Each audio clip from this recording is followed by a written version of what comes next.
74. So because you're using the greater than and less than signs without any greater than or equal to, are you enforcing that the to and from dates can never be the same? Like, I guess 2 slides earlier you said that the rule that we were kind of looking at for this example was a closed and open, but in this case, is this not like a closed and closed? No, but look at this. You're actually asking a very good question. In addition to this, you remember the ostrich strategy we discussed with triggers. This is the same thing. I have another constraint that I say the 2 values from date and to date cannot be equal, because in that case, since the first is inclusive and the last is non-inclusive, it will be an empty value. You get the idea? So I have another constraint that already solves this issue. I will sure that these 2 values from and date will never be equal. Okay, so you're handling that in a different constraint. Yeah. Okay, thank you. Let me insist. I know that I insist very much, but it's for, it's out of experience. I have been working and teaching since 1997 in those aspects, so I have suffered a lot, and because then out of this suffering I try to avoid my suffering and my pain when doing SQL queries. I never start writing the SQL query, never. What the first thing I do is this schema here to understand the issue. So when I'm sure what I'm talking about, then I begin writing my query. Otherwise, it's impossible.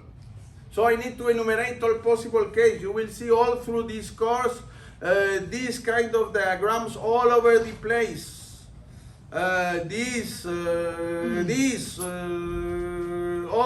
So the reflection should be done at this level. When you understand this, coding this in SQL or in Python is exactly the same. And most of you should do also not only in SQL for your database, but also in Python when you pump, or in your favorite language when you pump data from a piece of data from the database and do data mining. You need to also reflect on that. So the reflection is valid for whatever language you want to use. So here we are trying to analyze the how temporality enters in the calculations.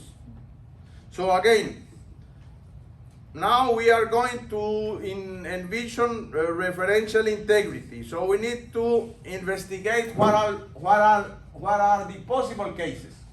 We have 4 possible cases. What is referential integrity? We have, for example, let's go back to the initial schema.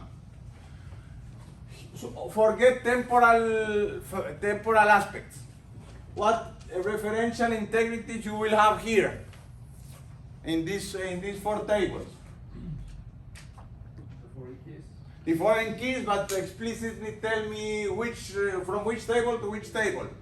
SSN there to employee. SSN there to employee, PCN to position. This is the traditional way to do referential integrity. But now, how do we take into account temporality? Look at this, for example, that incumbents in this case is temporal, but position not. It could be the 2 tables can be temporal. Or only one, or PCN can be temporal and incumbents not. So we have already 4 possible cases. So this is the first way to split the problem in sub-problems. So first case, neither table is temporal. Then we can say something explicit in SQL, PCN, not null, references, position. So this is the traditional way we have always used until now. But now what happened is both tables are temporal. Now we have to investigate. Let me try to open a second copy of this so I can switch easily. Where was it? The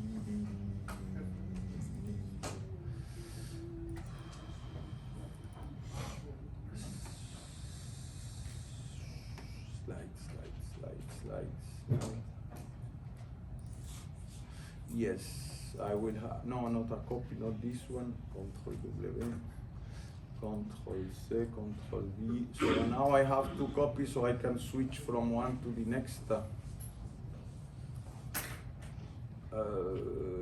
So this is my schema. So now I can refer to this. So look at when we have a temporal referential integrity. Again, don't even begin thinking of what of the SQL code.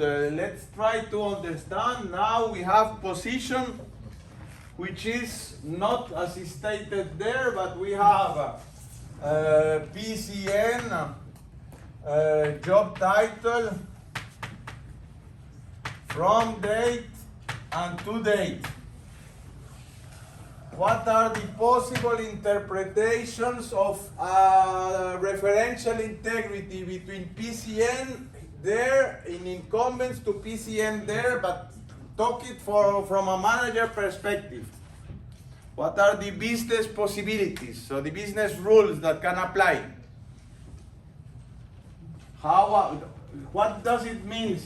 This position, PCN1, I don't know, in the concrete case in the ULB, there was a position title which is called chef de travaux, chef de travaux. That was for many years, people were hired with this position. Since a reform in the career of the academic career at ULB, this position is no longer accepted. No one can get hired with this position. But of course, all the people hired with that position previously should continue their normal contract. You get the idea? So we have for each position a period of time in which this position was valid. In addition to that, this history of the position can be discontinuous. For some period of time it was valid, then it was removed, and later on it was a bad idea from the previous rector. I need to put again this possibility. You get the idea? So you understand now this, you understand the incumbents here with this example of position that appear and disappear. What are the business rules that we could write in English too? And then when we write in English, you understand what is the business rule, then we can write the SQL query. Give me possible scenarios.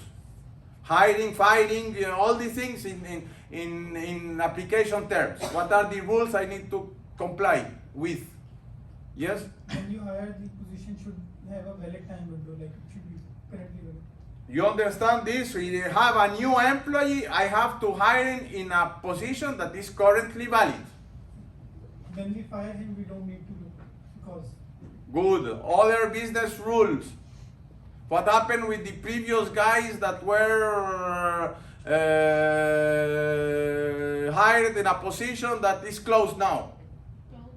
It should be checked that when they were hired, it was valid or not. Then this is the question. This is the referential integrity. Any position and anyone that was hired in any point in time at the not only the from date but the to date will during all this period this position was valid. Okay, for this now we are talking English. There is nothing in, I mean, we are talking manager. So sorry, as a manager, am I an auditor? Like, am I looking at the past 20 years of my employee records?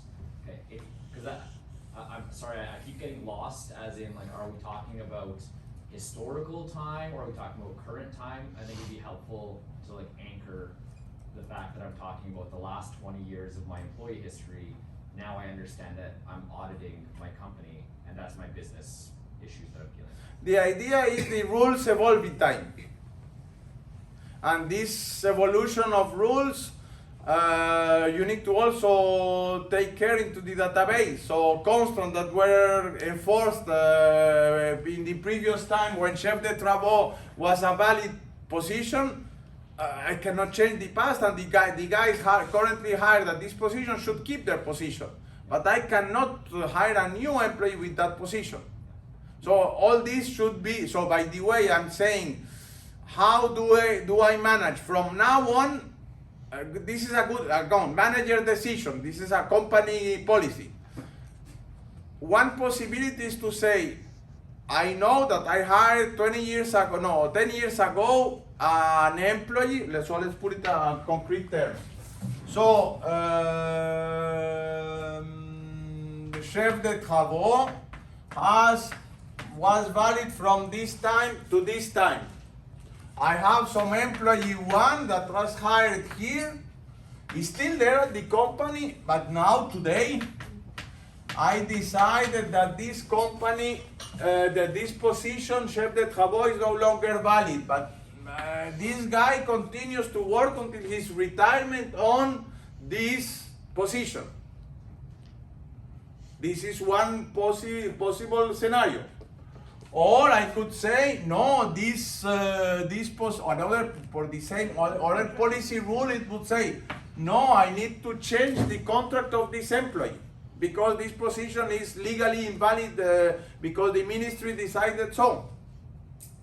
So in that case, I need to implement another type of constraint, whether I accept employee that started working on this position to continue until his retirement, or should I change it now to another position? These are business rules. I don't take responsibility for that. I need to know which of these two constraints I need to implement in my database. So, can I just summarize everything? So we have a table with our employees, and we have the positions and duration for this position. We also have another table with duration for positions. In that table, the primary key should be position number and start date. So according to the integrity, referential integrity, I should check that whenever I hire a person, the hiring date shouldn't be smaller than the position start date and shouldn't be higher than its end date. So this is what we are. This is one possible constraint.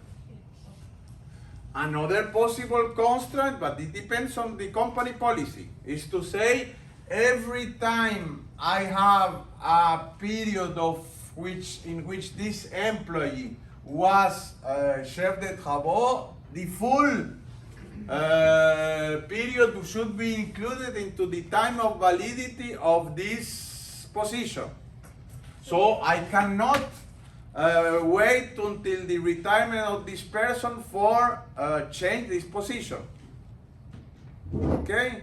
So these are two different constraints. In the business world, I'm not talking about SQL. You get the idea. When you understand this in the business world, then you can think of implementing all this. So this is the other, this is like this. So in this case, I implementing the second version. I cannot avoid. I want to avoid this. That I hire a person during a period of time the position was no longer valid. So basically I'm saying every time I find a position in a person here, I need to find a position which is valid in the other table. But this is the easy case. Suppose that CT, chef de travaux, we have an additional column. We have salary 20 for this period, salary 25 for this period, and for the same, and salary 30 for the next period until the future. And then I have an employee that states he is from here to here chef de travaux. Then I cannot find a single tuple in which this interval is included in the another interval. You get the idea?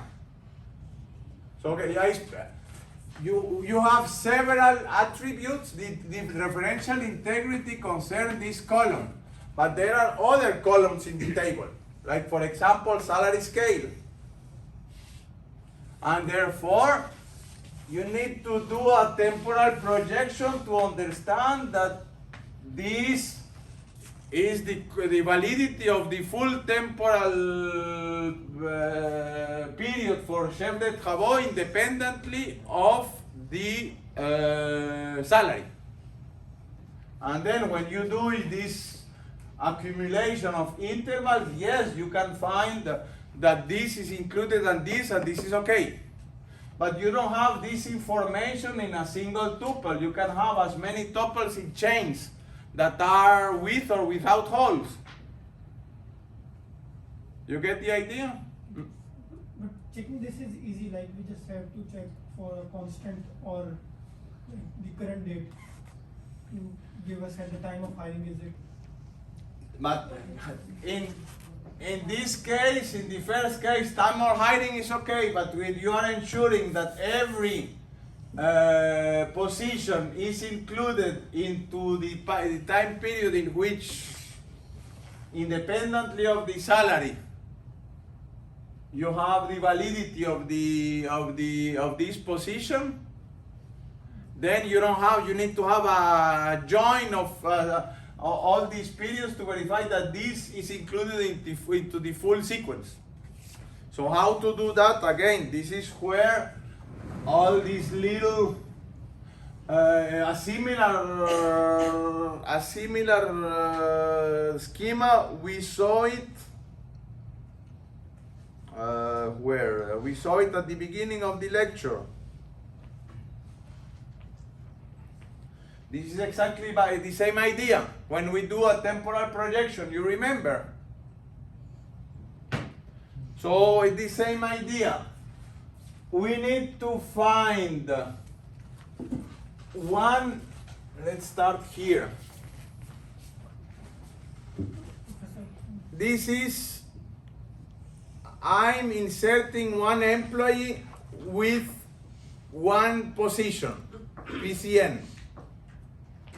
So I'm adding one, this employee has this PCN during this period of time.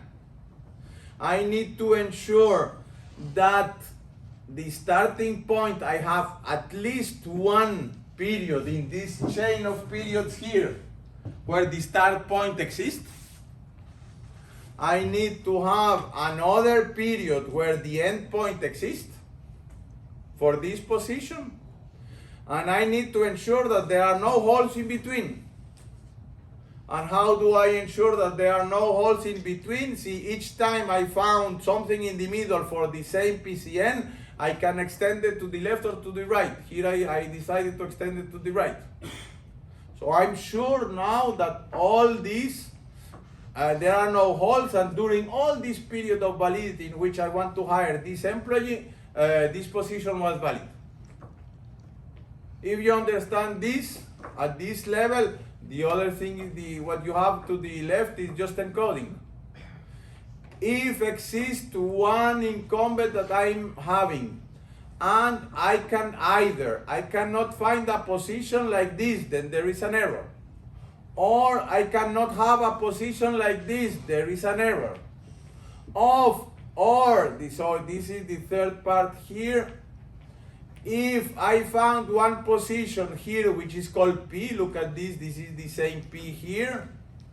If I find a position for this PCN that is less than this, so E from date is less than this and P to date is less than the end point, I need to fill the remaining part somewhere.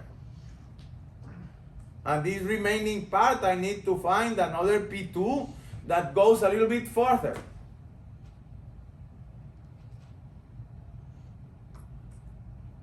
So if I find something like P, and I cannot continue P, and this is less than is, I have a hole here.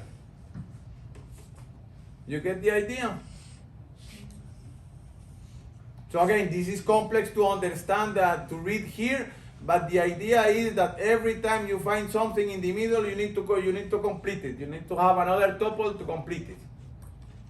So is the idea here that the data for incumbent from when it starts and ends doesn't exist anywhere, but we have to recreate it from, by pulling together, data from the piece, starting and ending, and we're creating. So this is the general example. We have other parameters that varies. Yes. And then I don't have this accumulated value. So if I look at this in this example, I find here for the start date, I have here for the end date, but I need to ensure that whatever happens here, it's also, if this tuple is not there, there will be a hole here. And therefore I cannot hire this employee during this period because this period will be invalid. So again, I didn't invented myself this code. All there books writing. The book I put on the web page of this is full of these pieces of code. Even some pieces of this code are errors because they forget put less than equal instead of greater than equal. There are typos, etc. But the idea is you need to understand this. How to read this kind of code, and you understand it by something like this. And of course, let's speak about the examination.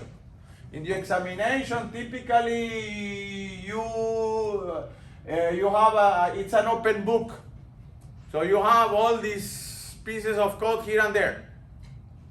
And then my one possible question I give two tables, but not about position, about not employees, but I don't know, accidents and policies of car insurance. And my question would be, put me the temporal referential integrity between two tables. Of course, you need to take into account this piece of code and adapt it to the insurance and the cars and the accidents and all these kinds of things. But this is what happens in my everyday job. I have this book in my office. I need to program a temporal referential integrity. I don't remember all this by heart, of course not. I open the book at the right page, and I try to transform this code to my new application. So you need to be able to understand why we put less than equal there and less in the other point, simply. And what chapter of the book is that? So let's do it immediately so you know. Section 6.3.1. Say it again. Section 6.3.1, chapter 6. Thank you. You are faster than me. Well, I don't know. It might be the other way around. But you get the idea. So this is the more complex case. Let's have again our ostrich strategy. Suppose that in our university, I say that whenever a position is closed, I cannot reopen the same position later. This is a company policy. How do we implement this? So this is the code. Look at this. So I ensure a contiguous history and position. So I'm saying if I take one tuple P1 in position, I have another row P2 in position. These P1 or P2 for the same PCN number. And in addition, that to date here, of course, the parenthesis here is less than the from date there. There is a hole between the two. And I cannot find one position P3 that I can extend a little bit to the right, or I can extend a little bit to the left P2, then there is a hole between the start here and the end here. Yes, for this idea. So if I find something that I cannot continue, then there is a violation of this contiguous history. If you put into place this constraint, then you cannot reopen a position as we did it here. We cannot reopen a position. When the position is closed, it's closed. So this is an independent trigger. But if this trigger is enforced in your company, how we can simplify this? How we can simplify this trigger? By using, we can use just position key. No, simply the idea, if we find a starting point, if we find a period for the end point, by definition, the other trigger ensures that there is a contiguous, there is no hole between the two. Therefore, we can simply remove this. But now you just you just changed your business problem, right? You went from looking at auditing your entire company to saying everything's always been good, and now I'm just checking today, right? No, I'm saying that there are two possible ways, two possible policies in the company. One possible is I am able to reopen a position later on that was closed. In that case, I need the full artillery here. Suppose that in addition there is another contract that for the union there was a negotiation with the union. When the position is closed, it's always closed. Then I don't need to waste the CPU cycle for doing that, because all this is useless, because the other constant ensures that there will, if I find these two tuples, there will be some other ones that will fill the gap between the two.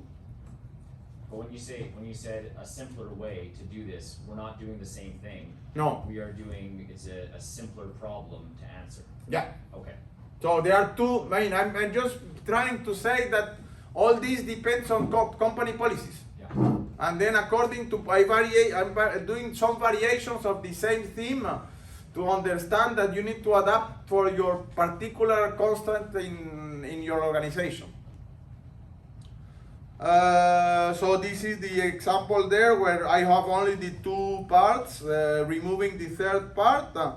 And now suppose that only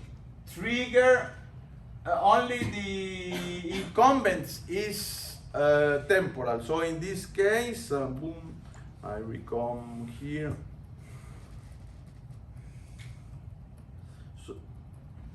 So the inverse of this. Here we have not this, but we have these two columns, put it there at the position table. What does it mean?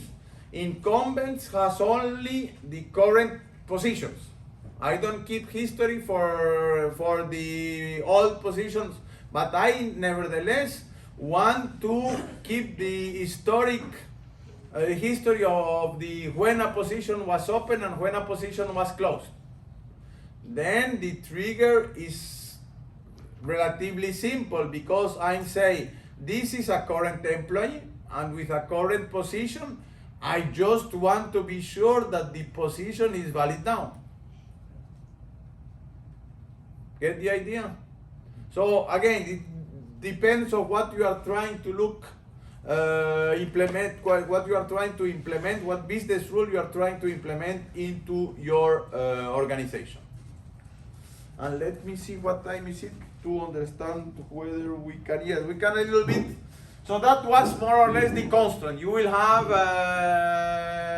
triggers and exercise next Thursday about implementing all these constraints with the very simple database, employees and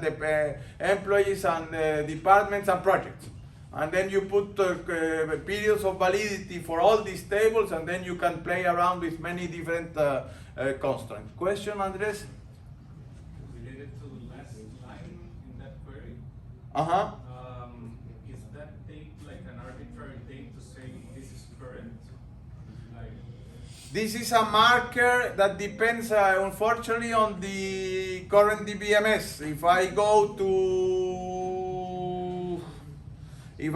PostgreSQL, probably there is a constant max date or something like this, that this is the maximum date that you can put into your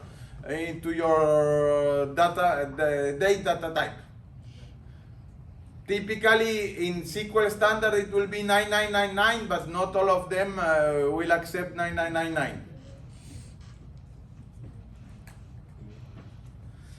So again, the same idea for querying.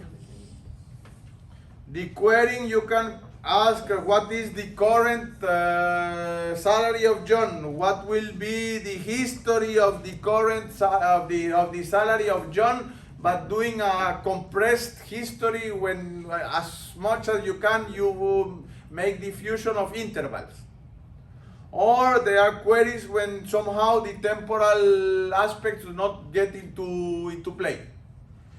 So let's see examples of all these. What is the current position of Bob? So in this case, we have this table is temporal. Therefore, we can say employee is non-temporal, incumbent is temporal, position is not. So we do a normal join here. But among all the positions that Bob could have had in the past, I only looking where the positions that are current. So then it becomes a traditional join, but there is no manipulation. So current updates and current queries are easy. The same for, so another way to do it, asking explicitly current date, that will be more portable from one database to another. If you want to say what is the current salary and the current position, but you need to repeat the current position and the current date and the current salary. You are filtering among the history, you get a single record. If your constraints are well in place, if your constraints are working perfectly, when you have this, you have a single record. You get the idea? And then there's a traditional join. You don't need nothing more than this filtering to obtain the current records, and this is the traditional, and this would be the traditional join. Okay for that? So current is easy. What about if I ask in the 1st of January 2020, 1 year ago? Query is the same. Instead of current date, you put here 1st of January 2020. So a slide, this is a time slice query. Time slices are very easy. Among the whole history, here you pick one table. This is what I try to explain with the semantics. At a particular point in time, you have a single traditional table. This filtering here, this filtering, let's put again the semantics here. So this filtering here, what we are doing, among all this history, you pick one, the one today or 1 year ago or 3 years from now. But at the end result is a single traditional table. Then you can, after this filtering, you do as the traditional databases. Okay for that? You understand why this schema is important? Now the time slice query, you understand easily, a time slice is a traditional database. And then you do aggregation and all the SQL queries that you are used to do. What is complex is obtaining the full history. Because the full history, you need to begin manipulating intervals. So, again, even for negation, what employees currently do not have a position. So you look for employee where it is not the case, you cannot find a line in the incumbents table for the same employee and that is valid today. So if you forget temporal aspects, let's put it again, my this table, but I need no, not this, this and this. If you hide, let me try to hide something here. If I have this table is not temporal. How would I say, give me the employees who does not have position? I would say select star from employee where I cannot find the incumbents, something for the same employee in the table. Okay? So that brings me to, let's try here. So that will be the query without, I need another one. You get the idea. When I have this query, if the table is not temporal, that will be the query. What are employees do not have position? Then, so all this hiding is just to force you to first think, how would you write this query in a normal database? You need to be able to already write this complex query in a normal database. Then you can begin generalizing. If you are not able to do that on a single database, forget to cope with the temporal aspects. So you need to be sure how the normal query will work. And even optimize this normal query. When you have the full version, then temporalize it. Okay, for that, this is again, I repeat, but this is the only way to work correctly. Temporal aspects are complex. So when you have your normal query, then you generalize it. Now let's go, same idea, time slice query. Instead of now, you ask for a particular date, same idea. Instead of current, you put that. Now select sequenced queries. You remember this one.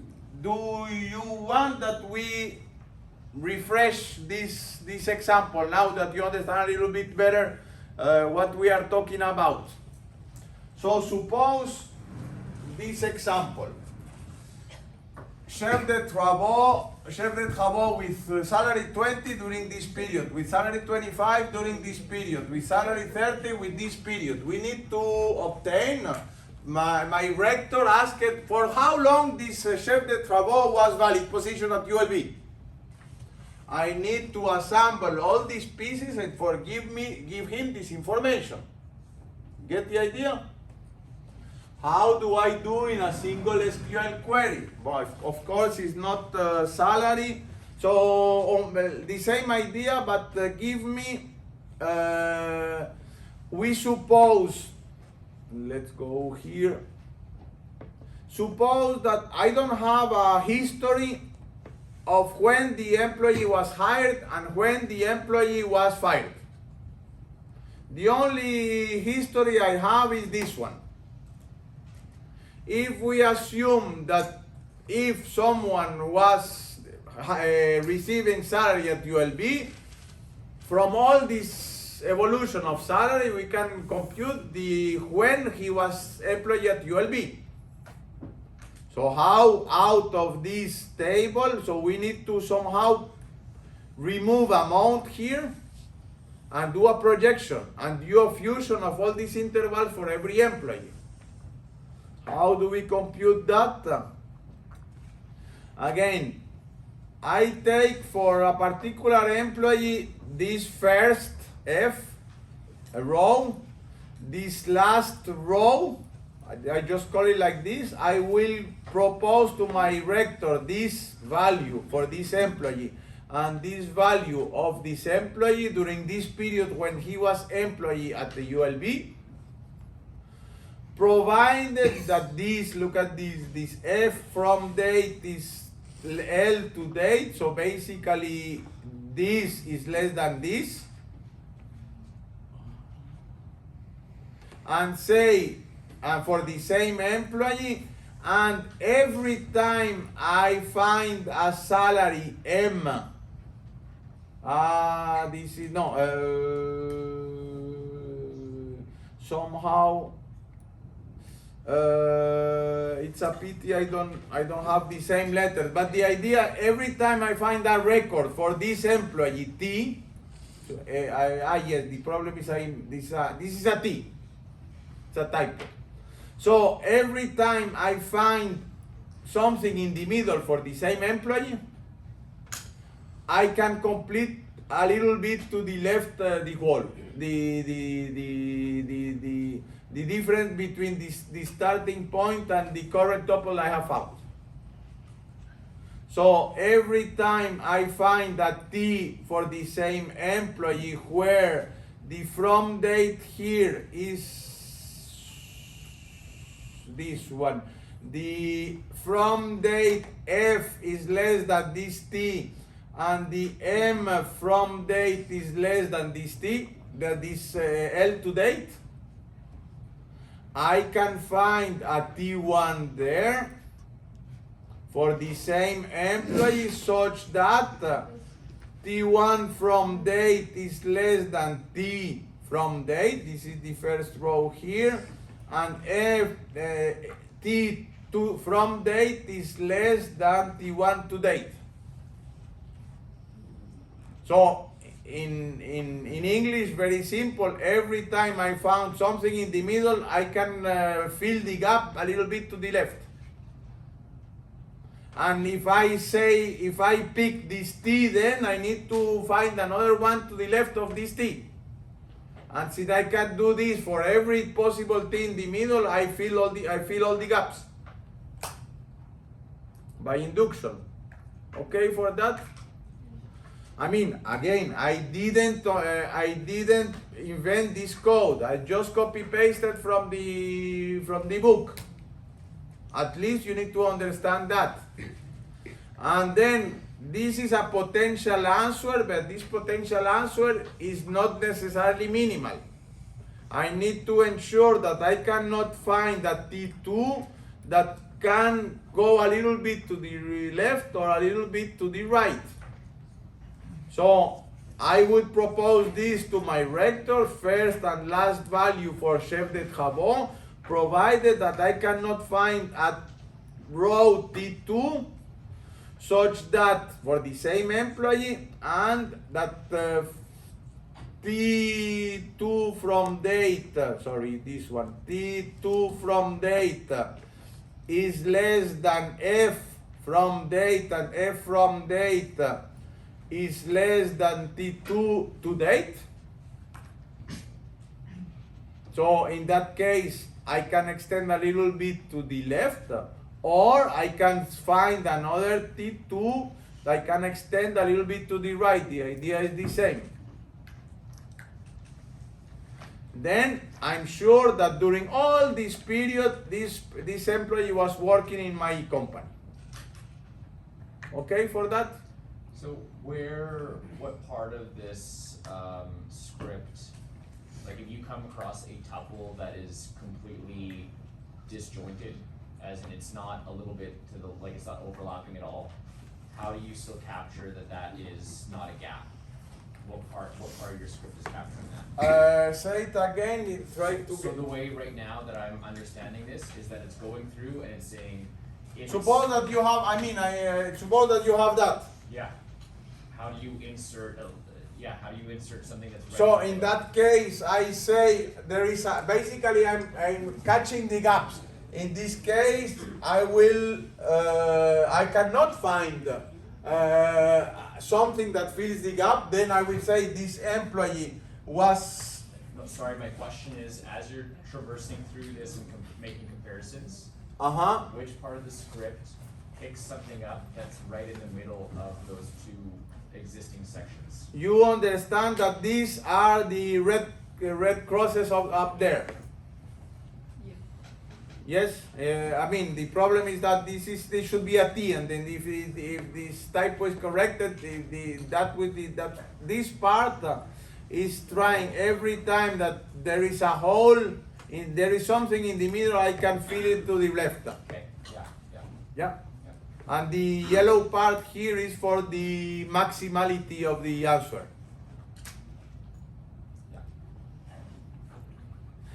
Exercise for you. As I mentioned already 2 or 3 times, have a million row table and run it that. It takes 7 days, if not 5. 5 at least, if not 7. And the first time I wrote into this query, I say, no, it is SQL Server, there is a bug. Then I compared all my script, I changed it to Oracle. Oracle is supposed to take me 1 week a couple of days to switch from SQL Server to Oracle. I run the same queries, I waited again 5 to 7 days. Then I realized that this is the problem, the query. So now you understand the idea. Try to do a script in PL SQL or PL SQL that does the same in a single pass and verifies this query, obtain the same result of this query. This is not very complex, but it's a mind-opening exercise that even if I show you this here so you can understand the idea, many times this query is not useful. Then you need to write it by hand and do all this aggregation and the loops yourself by hand, but at least you need to understand what does it mean, all this. How will you track the gaps? And if an employee have a gap, have 2 records for this employee. So this is a nice exercise you can think about. Of course, I will not ask it, but we can discuss. If some of you have a solution, we can discuss next week your solution and my solution. I will try to rerun the scripts on smaller tables and do a benchmark. We discussed benchmark this morning to see that I run this query with 100,000, 10,000, 100,000, 1 million rows. Random table, random values. Immediately you will see that this is an exponential query and you cannot use it. So I need to transform this query into a single 1 loop or 2 loop with variables and 2 loops. It's easy to obtain it in 5 minutes with 1 million rows. So try to do that. If you are interested, try to do that. Try to think about. You don't need to even implement it. You write some pseudocode on your paper. How would you solve this problem in an operational database? So you have this query, this schema, and you will like to say how to obtain from the salary table the period of time during which an employee was working on the company. And this is a very usual query. Everybody needs this kind of query. Try to think about. So we see each other next week. As I mentioned, I need to recover some lecture that we missed because of the holidays and because the last week I was not very well. So there was a proposal this morning to have a Wednesday. Is there any possibility next Wednesday at any time, especially from the VUB student, do you have any constraint next Wednesday to have 1 session of this course? We have classes from 8 to 11 in the morning.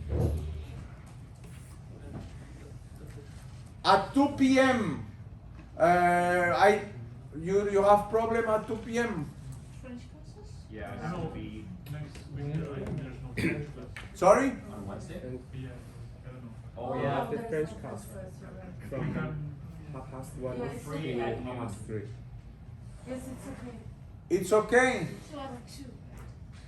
So is it possible to have next week, I don't know, from 2 to 4? We don't have. We don't have. 2 to 4, 1 session of this course, and 4 to 6, 1 session for the data warehouse course? Is it okay? Yeah. Sure for that. If any problem, please send me an email to reschedule so I can reschedule. But I will try to have a lecture room from 2 to 4 and 4 to 6 next Wednesday. Okay? Thank you.